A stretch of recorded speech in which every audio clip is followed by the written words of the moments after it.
అప్పుల రాష్ట్రం అని మీరు అంటా ఉన్నారు. సో మీకు మేనిఫెస్టో పెట్టినప్పుడు మీకు తెలియదు అప్పుల రాష్ట్రం అని చెప్పి మీరు అందరు కలిసి ప్రచారం చేశారు. అండ్ అలాగే మా నిరుద్యోగులు కూడా ప్రచారం చేశారు. దీని గురించి మీరు మాట్లాడాలి. విప్లవం హక్కుల రాష్ట్రం కాదు, వాళ్ళ ముఖ్యమంత్రి స్వయంగా ఇప్పుడు అయిన ముఖ్యమంత్రి అప్పుడే చెప్పిర్రు. ఏం చెప్పిర్రు, నేను ఒక్క సంవత్సరం నా కడుపు కట్టుకుంటే అన్ని తీర్చేస్తా అని చెప్పిండు. మరి ఇవాళ అప్పులు ఎందుకు ఇవ్వాలెందుకు గుర్తొచ్చినాయో మరి కాంగ్రెస్ పార్టీ నాయకులు సమాధానం చెప్పాలి.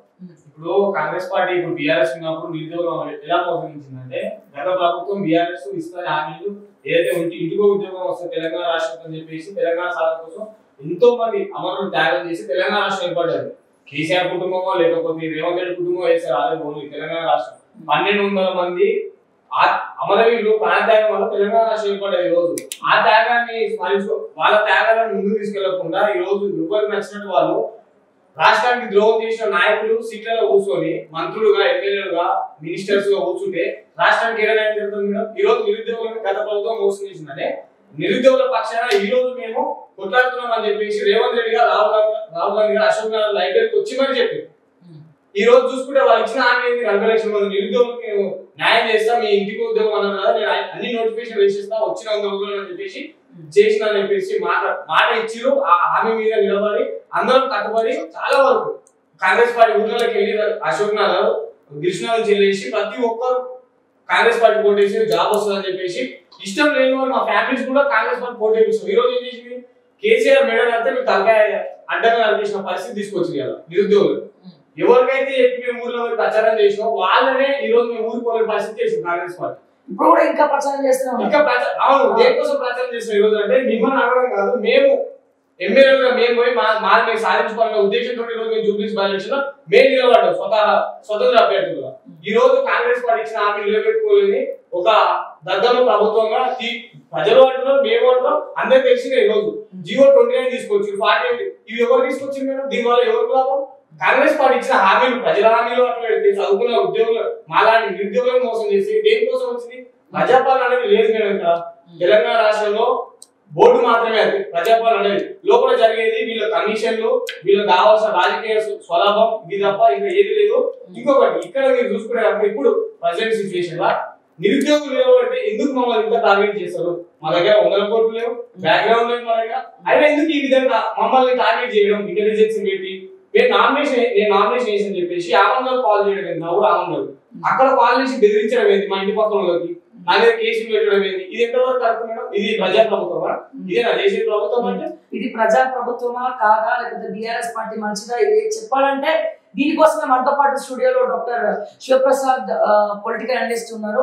సార్ దీనికి సొల్యూషన్ మీరే చెప్పాలి. బీఆర్ఎస్ మెయిన్ గ్రేట్ అంటున్నారు, కాంగ్రెస్ మెయిన్ గ్రేట్ అంటున్నారు, నిరుద్యోగులు ఇద్దరి వల్ల మోసపోయారు. సో మీరేం చెప్తారు సమాధానం? ముఖ్యంగా మొదటగా ఈ ప్యానెల్లో ఉన్నటువంటి మిత్రులందరికీ కూడా నమస్కారాలు. అదేవిధంగా ఓకే టీవీ ప్రేక్షకులకి నిర్విరామంగా ప్రజల యొక్క కష్టాలు ప్రజలకు చేరుస్తున్నందుకు ఓకే టీవీకి కూడా ధన్యవాదాలు తెలియజేస్తూ అందరికీ హృదయపూర్వక నమస్కారం తెలియజేస్తాం. యాక్చువల్గా ఈరోజు జూబ్లీ హిల్స్ ఉప ఎన్నిక అనేటటువంటి ఆ యొక్క హర్రర్కి మరికొద్ది సేపట్లో తెరబడిపోతుంది, స్టాప్ అయిపోతున్నది. ఇప్పుడున్న ఈసీఐ ప్రకారం according to that ECI 45.50% polling జరిగినట్టు మేము చూస్తున్నాము. అదేవిధంగా ఇక్కడ ఉంటే చూస్తే జూబ్లీ హిల్స్ ఉప ఎన్నిక చూస్తే కొంచెం డిఫరెంట్గా అన్ని ఉప ఎన్నికల కన్నా చాలా డిఫరెంట్గా కనిపిస్తున్నది. ఇక్కడ సంబంధించింది చూస్తూ ఉంటే ఇందాక మిత్రులు మాట్లాడినట్టు ఇక్కడ బీఆర్ఎస్, కాంగ్రెస్, నిరుద్యోగ మిత్రులు మాట్లాడినట్టు దాదాపు ఉప ఎన్నికలు జరిగినప్పుడు డెఫినెట్గా ఏముంటుంది అంటే రూలింగ్ పార్టీ కొంత అడ్వాంటేజ్ ఉంటుంది, కొంచెం ఉంటుంది డెఫినెట్గా. ఎందుకంటే ఇది రూలింగ్ పార్టీ కాబట్టి డెఫినెట్గా ఎంతో కొంత ప్రభావం ఉంటుంది. కానీ ఇప్పుడున్న ప్రస్తుత పరిస్థితుల్లో ఇప్పుడు జరుగుతున్న ఎన్నికలు కేవలం పార్టీలోని కంటెస్టెంట్ క్యాండిడేట్ల మధ్య జరగలేదు. ఇది రేవంత్ రెడ్డి గారు, ఇటు కేటీఆర్ గారు, ఇటు బీజేపీ, ఈ 3 క్యాండిడేట్స్ మిడిల్లో జరిగింది. కానీ కంటెస్టెంట్ క్యాండిడేట్స్ పెద్దగా మాట్లాడిన దాఖలాలు లేవు. అంటే దుబ్బాక ఎలక్షన్లు అప్పుడు తీసుకుంటే రఘునందన్ రావు వర్సెస్ అప్పుడు అక్కడ అట్లా జరిగింది, కేటీఆర్ అట్లా జరిగింది, కంటెస్టెంట్ క్యాండిడేట్స్ మధ్య జరిగింది. ఇప్పుడు అలా జరగలేదు. బీఆర్ఎస్ కాంగ్రెస్ విషయానికి వస్తే 6 గ్యారంటీలు 6 గ్యారంటీల అమలు అని చెప్పేసి అంత పెద్దగా సాటిస్ఫాక్షన్ ప్రజలు లేరు. అది అక్షర సత్యం, ఎవరైనా ఒప్పుకోవాల్సింది. కాంగ్రెస్ పార్టీ వాళ్ళకు కూడా తెలుసు, ఎందుకంటే అన్ని హామీలు అమలు చేయలేకపోయారు.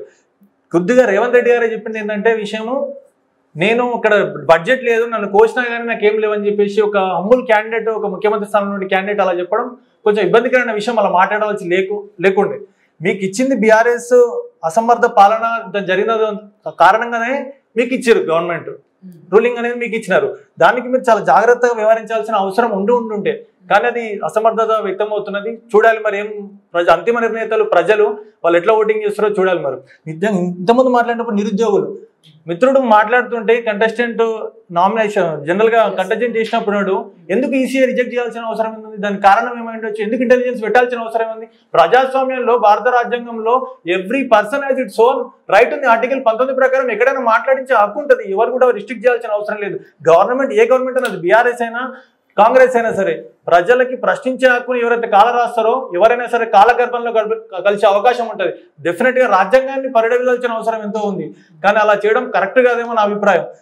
రెండో విషయం, ముఖ్యంగా జూబ్లీహిల్స్ ప్రజలకి పొద్దున కూడా నేను ఒక వీడియో తయారు చేయడం జరిగింది. దయచేసి మిత్రులందరికీ ఒక సిగ్గుచేటు, ప్రజాస్వామ్య దేశంలో తక్కువ పోలింగ్ జరగడం, దట్టు ఎడ్యుకేటెడ్ లో జూబ్లీహిల్స్ లాంటి ప్రాంతాల్లో తక్కువ ఓటింగ్ జరగడం చాలా బాధాకరమైన విషయం. రూరల్ ఏరియాస్, ఇల్లిటరేట్స్ వాళ్ళు ఏదో బాధతో భయంతో ఓట్లేస్తున్నారు. ఎంతో కొంత ఓటేస్తున్నా న్యాయం జరుగుతున్న ఓటేస్తున్నారు. జూబ్లీహిల్స్ ప్రజలారా ఎందుకు మీరు ఓట్లు లేకుండా ఉంటున్నారో నాకు అర్థమవుతలేదు. జూబ్లీహిల్స్ ప్రజలు ముందు సెకండ్ క్యాపిటల్ ఆఫ్ ఇండియా కూడా ప్రకటించబోతున్నారు హైదరాబాద్ ని. చర్చ నడుస్తా ఉంది. హైదరాబాద్ నుంచి పోలింగ్ జరగట్లేదు. అబ్సల్యూట్లీ చాలా దారుణ పరిస్థితి. లాస్ట్ టైం అయితే 47% పోలింగ్ వచ్చింది. ఈసారి 50 to 55% పోలింగ్ వచ్చే అవకాశం ఉంటుంది. చాలా దారుణమైన విషయం. దయచేసి నెక్స్ట్ వచ్చే ఎన్నికల్లో కూడా దయచేసి పోలింగ్ పర్సెంటేజ్ పెంచాలి. ప్రజాస్వామ్య దేశంలో పోలింగ్ అనేది ఓట్ అనేది ఒక వజ్రాయుధం అనేది ప్రజలకందరికీ రాజ్యాంగం ఇచ్చే వజ్రాయుధం. దాన్ని కరెక్ట్ గా ఉపయోగించుకోవాల్సిన అవసరం ఎంతో ఉంది. అది కాకుండా నేను సెలవు దినంగా ప్రకటించుకొని నేను ఇంట్లో నుంచి ఓటేస్తా అంటే ప్రతి ఒక్క పర్సన్ కి ఒకే టీవీ ద్వారా చెప్తున్నాను ఏంటంటే ఓటింగ్ అనేది మీ యొక్క వజ్రాయుధము. దాన్ని డెఫినెట్ గా మీరు విలువైన సమయంలో విలువైన ఓటేసి మీకు నచ్చలేదు, క్యాండిడేట్ నచ్చలేదు, నోటా అని ఆయుధం ఇచ్చింది కదా, నోటా వేసుకోండి. మీరు నిజంగా సెలవు దినంగా అనుకోకుండా మీరు ప్రజలందరూ కూడా అక్కడికి వెళ్ళి ఓటేస్తే మీకు ప్రశ్నించే అధికారం ఎన్నుకునే నాయకునికి ఉంటుంది. లేకుంటే డెఫినెట్ గా ఏ నాయకుని కూడా నువ్వు ఓటేయకపోతే నీకు ప్రశ్నించే హక్కు అధికారం ఉండదని చెప్పేసి ఈ ఒకేటి ద్వారా నేను చెప్పదలుచుకున్నాను. ఎగ్జాక్ట్లీ, థ్యాంక్ యూ అండి. అండ్ ఇంకొద్ది సేపట్లో ఎగ్జిట్ పోల్స్ కూడా బయటికి రాబోతున్నాయి. సో ఒకసారి దాని గురించి కూడా మనం చర్చ పెట్టుకున్నాము. సార్ చెప్పండి, పొద్దున్న లేస్తే రాహుల్ గాంధీ గారు vote vote vote fake votes ఉన్నాయని చెప్పి మాట్లాడుతూ ఉంటే, ఇక్కడ అధికార పార్టీ తెలంగాణలో జూబ్లీహిల్స్ లో హైదరాబాద్ నడిబొడ్డున ఎందుకు ఇటువంటి కాంట్రవర్సీస్ వస్తా ఉన్నాయి, రిగ్గింగ్ ఎందుకు జరుగుతా ఉంది, ఒక్కొక్కరు 5 ఓట్లు ఎందుకు వేస్తా ఉన్నారు, ఇది ఎంతవరకు కరెక్ట్ అంటారు? శివకుమార్ రాహుల్ గాంధీ గారు మాట్లాడేది సెంట్రల్ ఏదైతే ఓటు చోరీ జరిగిందో దాని గురించి మాట్లాడతారు. కానీ ఇప్పుడు ఈరోజు బై ఎలక్షన్ లో జరిగింది ఏదైతే ఓటు చోరీ అయితే కాదు, రిగ్గింగ్ అంటున్నారు. కాబట్టి